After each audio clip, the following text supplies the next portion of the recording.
তফসিল ঘোষণার পর থেকে সরগরম হয়ে উঠেছে পর্যটন নগরী কক্সবাজারের নির্বাচনী মাঠ। আসন্ন ত্রয়োদশ জাতীয় সংসদ নির্বাচনে কক্সবাজার ৩ আসনে বিএনপির মনোনীত প্রার্থী লুৎফর রহমান কাজলের পক্ষে মনোনয়নপত্র সংগ্রহ করা হয়েছে। সোমবার ২২ ডিসেম্বর দুপুর ঠিক ১টায় কক্সবাজার জেলা প্রশাসক ও জেলা রিটার্নিং অফিসারের কার্যালয় থেকে এই মনোনয়নপত্র সংগ্রহ করেন বিএনপি ও অঙ্গ সংগঠনের নেতৃবৃন্দ।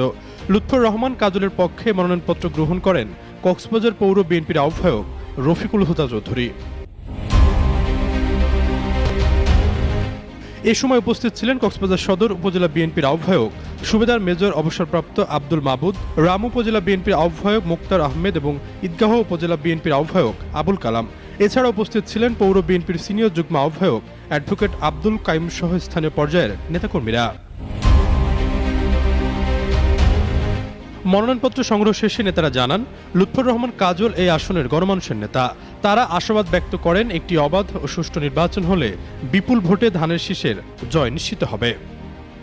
নিরপেক্ষভাবে নির্বাচন অনুষ্ঠান হবে, যেন মানুষ সবাই মিলে নিজ নিজ ইচ্ছার প্রতিফলন তার ভোটাধিকারের মাধ্যমে ফলাতে পারে এবং সত্যিকার সুষ্ঠু ভোট হলে আমি আশা করি এই আসনে আপনাদের সবার সহযোগিতায়, আমাদের সমর্থক কর্মীদের সহযোগিতায় আমরা এই আসনে আমাদের প্রিয় নেতা জনাব লুৎফর রহমান কাজল সাহেবকে বিপুল ভোটে নির্বাচিত করতে পারবো ইনশাআল্লাহ।